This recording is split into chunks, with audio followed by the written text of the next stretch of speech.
What's up, guys? Rampage here again, bringing you today's question of the day. Okay, so Pokemon Black and White 2 has officially been released in the US for about a week now, and I believe as of today it's released internationally, so a lot of you guys might have played through it already, or a lot of you guys have seen gameplay about it. So I just want to ask you guys your thoughts and opinions on it. What are some things you like, things you don't like, and some new features that were added as opposed to features in Black and White 1. I just want to know what you like about the game.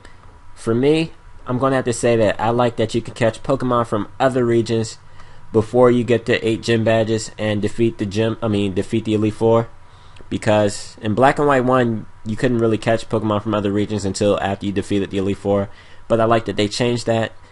It makes playing the game really interesting, and I'd have to say that I also like the Pokemon World Tournament that was added to the game. That's really fun. So yeah, leave your answers in the comments below, and let's get started with the battle.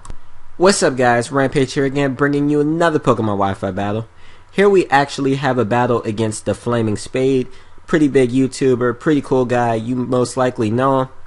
I'm using that same team that I did last time, and my opponent, he's using some huge threats, being Honchkrow, Meloetta, Mew if it's a Swords Dancing set, or Nasty Plot, Tornadus Eye, and Virizion. So his team looks pretty offensive, and the Swampert looks to be like his only defensive guy, and the guy that'll probably set up Stealth Rocks. But without further ado, let's get started with this battle.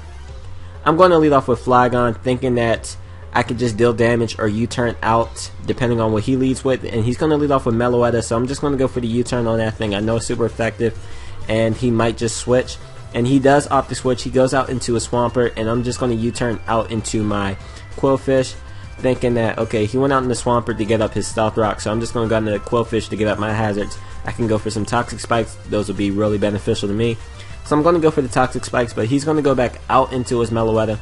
I don't know if this thing is going to have Psychic or not, or if it's going to be a Relic Song set, but just in case, I'm going to switch out into my Porygon too, because Porygon can take the Relic Song or the Psychic the best on my team, well, barring Mew.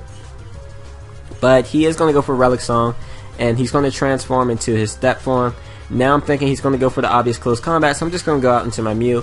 He's actually going to go for the Psychic, predicting my Quillfish to come back out, which is actually a pretty good prediction, but I figured Mew can take the Close Combat just as well. This actually happens to be a physically defensive Mew. Now he's going to go for the Shadow Claw. I'm just going to go for Stealth Rocks. I really didn't see this thing having Shadow Claw. I just never seen the set like that, so that kind of caught me off guard. But he's going to go for Shadow Claw again after I set up my Stealth Rocks. I'm hoping that he doesn't get a crit, which he doesn't, which is nice for me. And I can just go for the Psychic to take out this Meloetta, and yeah, I get rid of this threat because that thing is super fast and super strong, so it's good to have it gone. So now he's going to go out into his Honchkrow. I do have my rocks up, so 25% of this thing's health is gone now. And he's going to go for Pursuit. I really wasn't switching out anyway. I thought he would go for the Sucker Punch, so I believe I actually went for the Roar. But it's fine, he went for Pursuit. He got that Moxie Boost. Now I'm going to go out into my Heracross. I don't know if he'll have Pursuit or not, but I'm just going to go for, not Pursuit, I meant Sucker Punch. I don't know if he'll have Sucker Punch or not, but I'm just going to go for the Close Combat. I figured I could take a Sucker Punch if he had it, and it doesn't look like he did, and I'm able to take him out with a Close Combat. So now he's going to go out into his Mew, and I'm locked in on Close Combat, so I'm just going to switch back out into my Porygon, hoping that this isn't a Swords Dance set, but I've been seeing a lot of Swords Dancing Mews around lately. I guess it's the most, or I guess it's the strongest set out there, so I guess that's why I'm saying it a lot. But anyway, I don't want to take a Drain Punch with my Porygon 2, so I'm going to switch back out into my Quillfish, 1 to get the Intimidate on this, and 2 to take the Drain Punch, which I know I can do. And I was actually hoping that I'd be able to take a Zen Headbutt with this Mew being at -1. I am at, I do have max defense and max HP, and I do have this Mew at -1, so I'm hoping that I can take a Zen Headbutt. But he's actually going to go for the Swords Dance again, which isn't bad for me because I'm just going to go for Waterfall to get some damage on this. And I'm thinking, okay, a Life Orb and a Poison should probably be enough to take out this Mew. So I'm just going to keep my Quillfish in as Death Father. I really don't need to get up any more hazards. And the Life Orb and the Poison is able to take out the Mew, which is nice, so I don't have to worry about that threat anymore. That thing was a serious threat to my team. But now he's going to go out into a Swampert as I'm going to go out into my own Meloetta. I don't know what I was hoping he would go out into, but this works because I can just go for the Relic Song on this. It's going to do a nice chunk to the Swampert, and I believe he's just going to go for an Earthquake. So I don't know if he has Stealth Rocks or not because he hasn't set them up yet. I do see the lefty, so I know that this isn't a bandit set or anything weird, I guess. But I'm just going to go for Close Combat now. It should definitely be able to take out the Swampert from that range of health. And all he has left is Virizion and Tornadus Eye, which are both slower than my Meloetta, so I'm pretty much in the clear right now.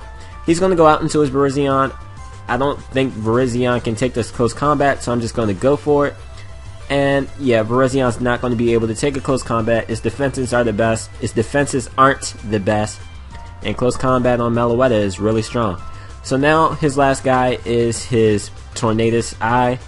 And I do carry Stone Edge on this set, but I'm just going to go for the return. There's no need to risk a Stone Edge missing. I still do have my Flygon in case return doesn't kill and he takes me out. I can just go for the Outrage and take this thing out. But he's just going to go for the bulk ups, and because he went for the bulk up and with his Prankster ability, he's able to take one of the returns. But I'm able to take him out the next turn. Unfortunately, I will die to my life for it, but I do have 3 guys left, so that's going to be the game. So that was a pretty fun game. I really enjoyed it. It was really fun battling you, Spade. Pretty cool. I'll leave his link in the description below. Please go check him out if you're not already subscribed to him. And I'll see you guys in the near future. Thanks for watching. Hope you all have a wonderful day. Rampage here, signing out. Peace.